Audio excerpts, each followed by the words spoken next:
you know, it was like obvious that it was well written, and and the director of the piece shot it so well. The angles and the idea that you're not sure if I'm in his mind as a delusion or there in real life. In the beginning of the sequence, you don't notice, and so you just find it out throughout the whole piece. Actually, seeing that I do have my hand. Oh, and if you haven't seen that part yet, sorry. Spoilers. Sorry about that. I hope you're all up to speed on that. Yeah. So no, it was very cool. Very cool. That was a great scene. I enjoyed that scene, especially when he's trying to climb the mountain. The hilltop. Throw off your slippers and climb, you know, stuff like that. Good stuff. We're going to mic 5 at the left-hand side, at the rear, way back down that aisle, right there. Yeah, go ahead. Okay, it's kind of been established that Merle thinks Durrell's become a bit of a pussy now. How's he going to react when he comes back and discovers that in person, not just in Durrell's mind? Merle's always thought his little brother's pussy. Or just a wee bit squeamish. You know, he doesn't like blood.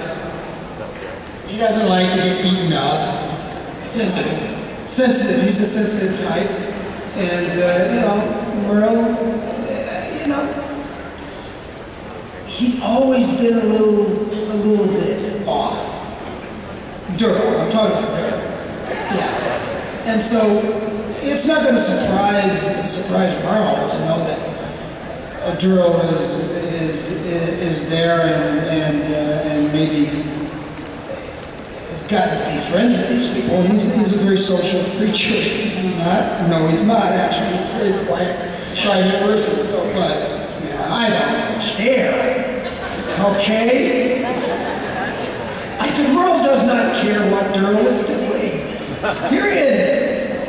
Merle is for Merle. That's it. Bottom line. Yeah, he's a man now, you don't need to do that. He's a big boy, you know. Question for you. If you could play any of the other characters on the show, who would Michael Rooker like to step into the shoes of and performance as? Dude, I don't think there's anybody else in that show that I'd play. Not a soul. I'm so sorry. No. As soon as I found out about this show, and my friend, who was the casting director, she called me and said, Rooker, listen to me now. There is a role, dude. It is written for you. I read this and I thought of you right away. You got to do this. You got to do this. I said, yeah. Yeah, I'll do it. Appropriate. What is it? What do I do? You know? Who do I kill? And she told me about the role. She told me about how he cuts his hand off out there on the rooftop and all this kind of stuff. And I'm like, you think that's written for me? No, what are you talking about? No, but that was automatic. The role that was sort of already kind of geared toward me. So that's basically the only one that I played. All right, then. Yeah. We're glad that you are. Turned out good. Yeah. I like it. We're going to mic 6. Yes. Mic 6 right there. I'm Lauren and I want to say that it's nice to hear you speak about the writing and the way the show is shot, because I think it's super to give that credit. I'm wondering how you prepared for that monologue on the rooftop. Yeah, you know what? As I said, I do my best work when I read a piece of material and I say to myself, in my mind, I'm like, wow, I don't know how to do this. I'm not sure if I know how to do this. This is going to be really a tough one. And that's the feeling I got when I read that monologue for the first time. There are so many changes, so many paths that monologue could have taken. And while I did my homework, and I, just basically, basic homework for actors, learn your lines. So I learned my lines, and I learned my lines. unbeknownst to a lot of people, and maybe writers and directors and producers and studio execs, you know, I don't know if they think I really work hard at this, but I work my ass off. I learn my lines so well that I can change my lines anytime I want and still keep the same intention and all that kind of stuff. That way I don't get in really, really bad trouble for changing my lines. But the monologue was that kind of monologue where I had to know this monologue backwards and forwards, and then forget about it. You know, then forget that I ever did all my homework and just let it flow. And that's kind of what happened with that monologue. And we shot it in a way that it was just basically, I think we had 4 or 5 cameras on me, and we shot it all the way through 2 or 3 times, and we were done. And so they already had all the close-ups, medium shots, everything from all the different angles, all the different cameras. And so I didn't have to go back in and do a close-up or any of that kind of crap. And which worked very well for that monologue, you know. So it turned out very, very well. Sure did. Thank you. Thank you. Mic 4 on the right of stage. Oh wait, in the back there, blue shirt. I got you, man. So I do know that. First question, have you read fully through the graphic novel series? Not before, well I have now, but not before. Yeah, no, I went out and I bought a couple of the graphic novels actually before I got cast. And I sort of read through them, and I really loved them. I couldn't put them down. I ended up buying the entire set, and this was before I got cast. And then I was like, wow, whether I get cast or not, I'm going to continue reading this.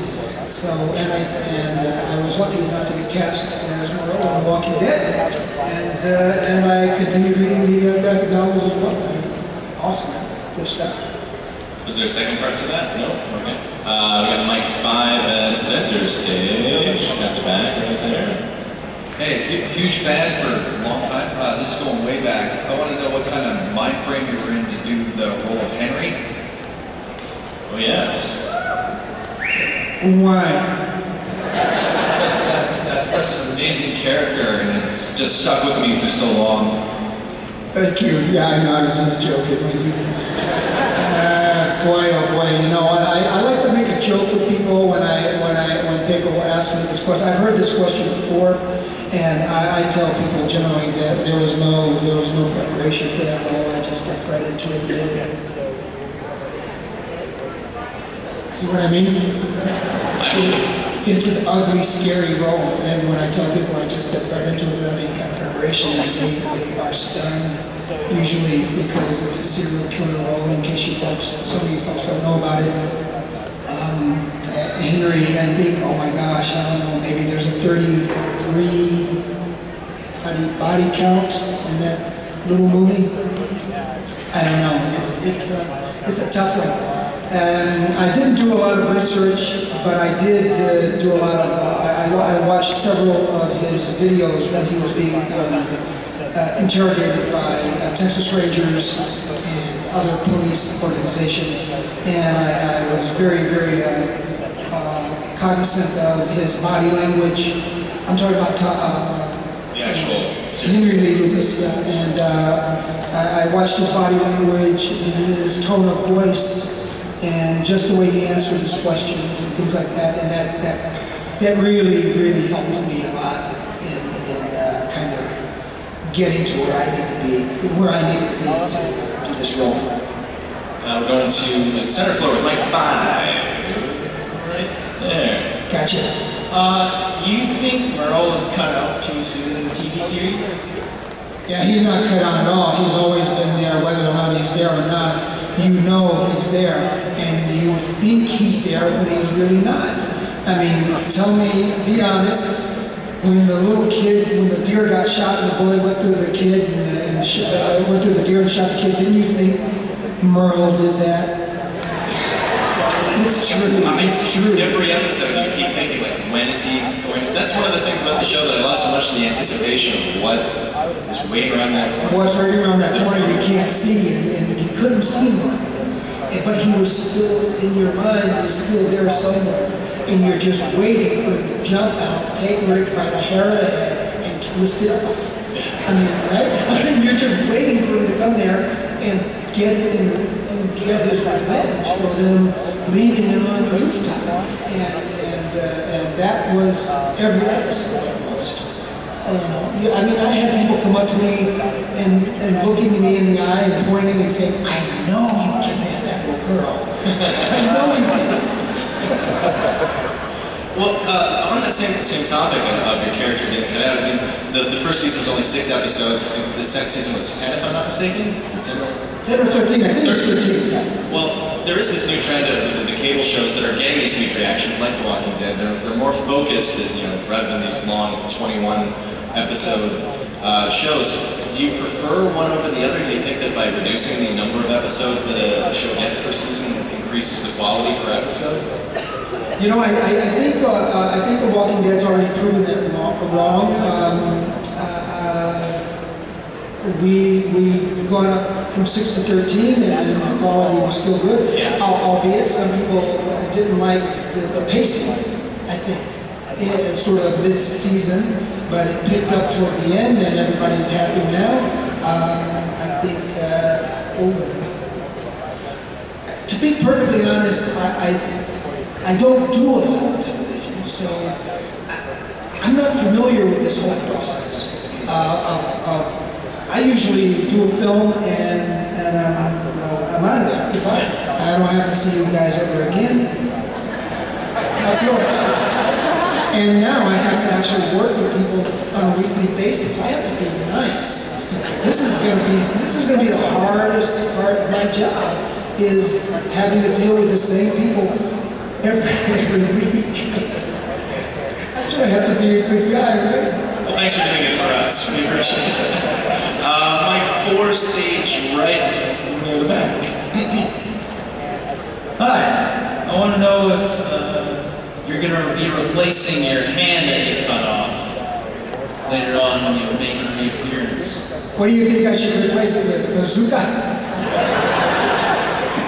think a lot of people would like that.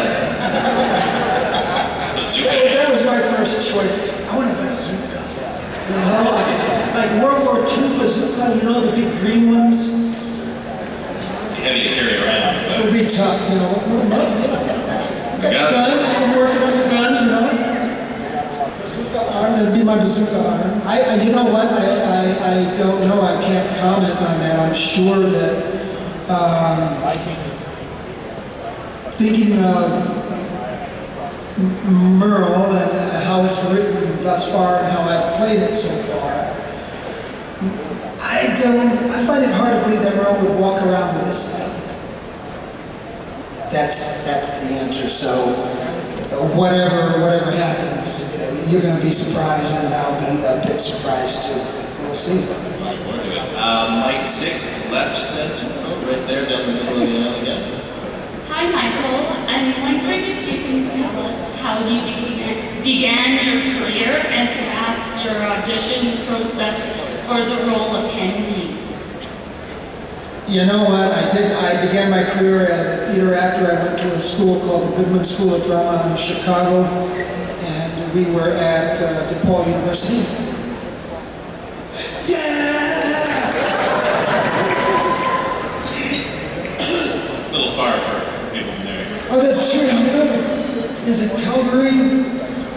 Yeah, Chicago. No. Which water is mine? Anyway, Okay.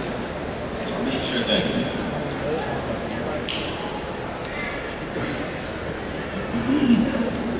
Thank you. I don't know what happened, but yeah, it disappeared on me. You know what? I need to know, what was that question? Your audition process for Henry. You started out in school, and how'd you get to become an actor as well? Oh, yeah, the whole beginning audition. Your origins. Rooker, my origins. Oh my God. You know what? I was a late bloomer. I got into acting when I was about 22. I auditioned for the school, got in as a 3-year conservatory program, ended up getting out, and ended up being not kicking out, getting kicked out.